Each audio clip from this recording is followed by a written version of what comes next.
Hey, Chief. Hey, Cyrus. What are we going to talk about this time? So today I really want to talk about why are there so many reboots in movies. Okay. Yeah. So just to name a few off the top of my head, this year has been pretty big in terms of reboots. So Disney seems to have wanted to reboot pretty much every classic movie that they wanted, from Aladdin, that's just The Jungle Book, Cinderella. They made a lot of reboots, but even outside of them, there was Ghostbusters 2016. That was a big reboot that they did. They keep on rebooting Terminator. They're considering rebooting The Matrix. What are some other ones? Well, Batman's coming out. Exactly. The new Batman's coming out. So, and then there's even talk about Henry Cavill come back as Superman. We don't know if that's going to be the Superman we know or it's going to be a rebooted version. Exactly. So, why do you think there are so many reboots out there? I think, first of all, reboots are somewhat necessary, which is a weird way to put it. Okay. Because you are updating your property, your ideas, your story for a new audience each time. I think it's necessary, because you look at Batman in the '60s. There's no way they can successfully implement that as a mainstream project now if they didn't update it like the way they did in the 1989 with the Michael Keaton, Tim Burton Batman. Sure. And then, of course, later on, Christopher Nolan came and did the Dark Knight trilogy, which is completely rebooted. It's not connected to the previous one at all. To the Zack Snyder version for the Justice League, because each vision has to fit with the time and what the kind of the overall project they're trying to achieve. Sure. Yeah. So reboot is sort of a necessity. But I did find that I think people are having a very negative reaction these days because things are being rebooted so quickly now. Yes. It wasn't like back then where you have a project that it's done and then it's almost like 10, 15, even 20 years before they reboot it. So yes, there's a necessity because the audience that the noise have changed, times have changed. What people find as entertainment is drastically different. Sure. But now you look at something like Spider-Man, which you have the Tobey Maguire, Sam Raimi version, and immediately after that they rebooted with the Andrew Garfield version. And then quickly after that they have the MCU Marvel version. I think that's where people became a little bit more kind of a little tired of saying, okay, well, I like that version, but that version is completely gone now. It didn't give me enough time to kind of move on, and suddenly I'm lumped with another actor, another take of it. Right, they didn't ever let it breathe. Yes. And one of the problems that has is that sometimes you lose all perspective. Yes. Because now you're suddenly thrust into a new version of it. Yeah, brand new take of it. Right. And usually when a project's successful, there's elements that's done very well thought out, well implemented. And suddenly you say, well, that's all gone. Now I got to start trying to get used to this version. All right, get reinvested. Reinvested. And I think, sure, they're all entertainment properties. But most of the time when it comes to movies, TVs, even video games, comic books, people like this stuff because there's an emotional attachment to it. Sure. I think I have a perfect example or a perfect point to that, rather. Yes. In one of our previous videos, when we're talking about how to create a comic book, we talked a lot about, finding your audience and making sure that the property that you're creating is really targeting and fitting that audience in. One of the reasons why people want to reboot a specific property is because they were successful at being able to find that audience and to be able to cultivate them. One of the things that people sometimes feel a little bit weird about is when you see a property that no one was asking for a reboot for. Or the reboot isn't really capturing that same audience. And I'm not saying that every reboot has to be exactly the same, because obviously that defeats the purpose of rebooting something.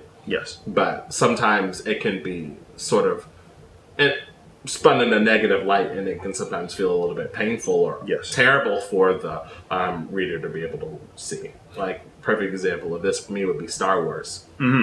I loved the first 6 Star Wars movies, and people before me hated the prequels. But I actually enjoyed them. But that was because those were the first experiences I had with Star Wars. That was what you grew up with. Right. Yeah, there's an emotional attachment. I was able to enjoy those without the baggage of the greatness of episode 4, 5, and 6. Right?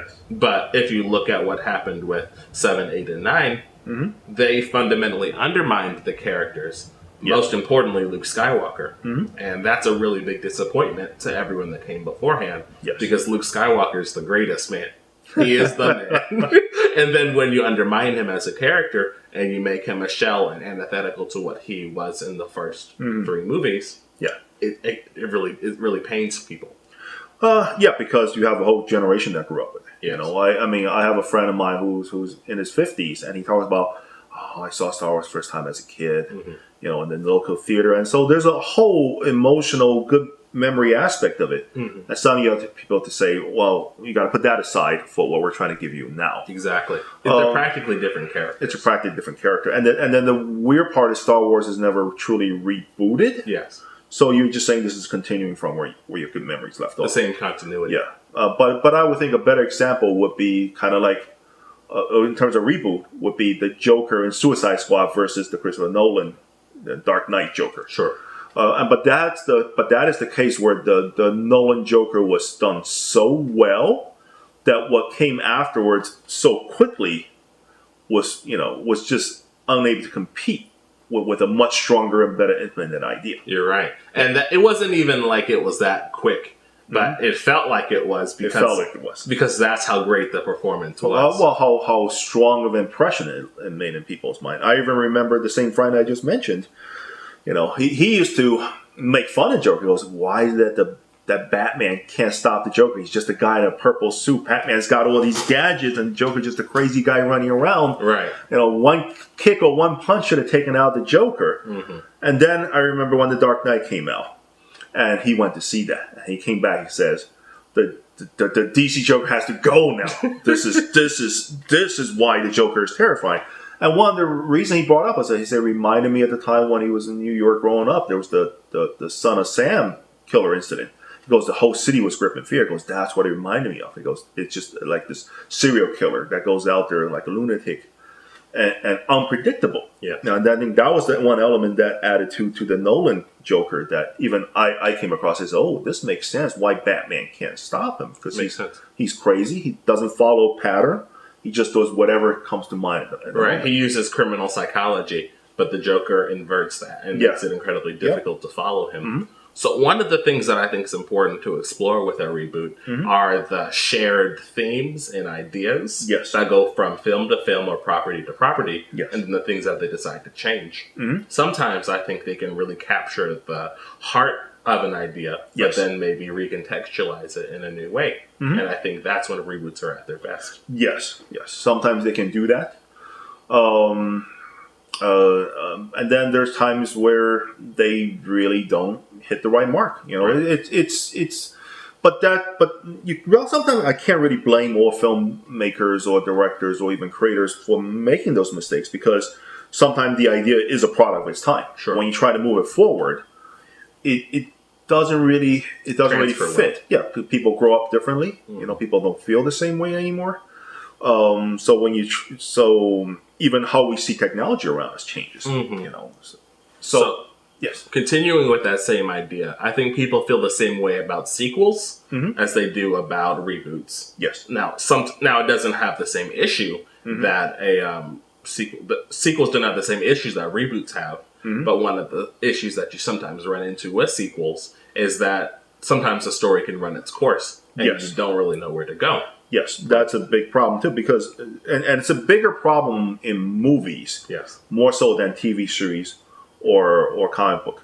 Because TVs and comic book are designed to be a serialized, property. So they can keep going. They always leave a little bit of room or foreshadowing, a dangling plot that can continue. Yeah. But movies are usually self-contained. I agree. From beginning, middle, end, and then they're done. Yeah, there's one. If it's done well, it's executed very well. Yes. So it's very, very hard to write a sequel.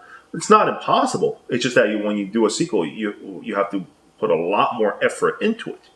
And I think that kind of goes hand in hand when you want to reboot a property too. Sure, absolutely. A great example of this would be like Netflix's Daredevil. Yes. The first, second season, and that's what I'm up to right now, were awesome. Yes. And before you say that, because there was the Ben Affleck version. Yes. Yeah, that came out, which a lot of people go, I'm very iffy about. And then when the first season of Daredevil on Netflix came out, everyone was kind of blown away by how hardcore that was. It was awesome. Yeah, and then they're like now that you're saying, yes, the second season, even better. Yes. I haven't seen the third, so I won't speak on it. Okay. But I was just blown away with how they were able to contextualize the story. And I felt TV was a great way to be able to do that. Yes. And I don't think they could have done that as successfully in movie format, where everything has to be pushed towards... 2 hours and you're done. 2 hours, maybe nowadays they can go for 3 hours, but it's still very, very constrained storytelling medium. Yes. More so than ever because there's so much money involved. Yeah. Like $100 million easily for any movie to be made to have that level of action and special effects.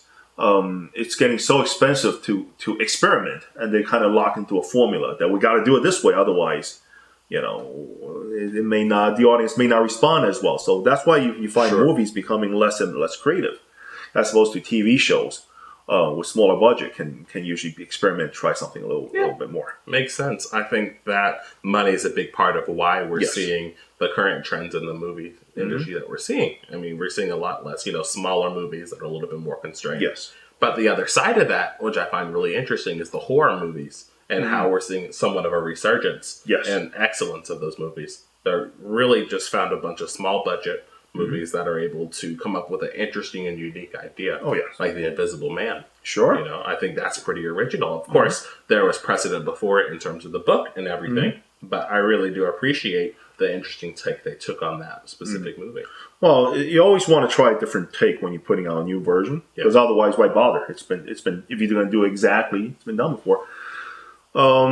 Hitchcock Psycho, they actually did a complete shot by shot, dialogue by dialogue remake, and remember the critics at the time was like, "What's the point? Yeah, why'd you do it? Yeah, why'd you do it? It didn't add anything new. It didn't top the original." But regardless of medium, I think it's really important that we take the time, effort, and energy to make sure that the sequel, spin-off, or reboot really has the same level of energy and it has a story that's worth telling. Yes. Because I would never say the people who involve these projects, movie maker, filmmakers, producers, don't have the passion for it. Sure. And I think they all do. But sometimes when you're in a big, corporate machine like that's involved making all these components, you never really know why things go wrong. I would say, if you want to tackle a reboot, you usually have to be far more careful than creating something brand new. Yeah. Because there are people who've seen the previous versions before that they really have an emotional attachment to. That you really don't want to wreck that. You want to build on top of that to be successful, to grow it into something that go, wow, I love the old version, and the new one, I love it even more. Like that's the best result that you want. Sure. It's tricky. It really is trying to outdo something that's done very well before.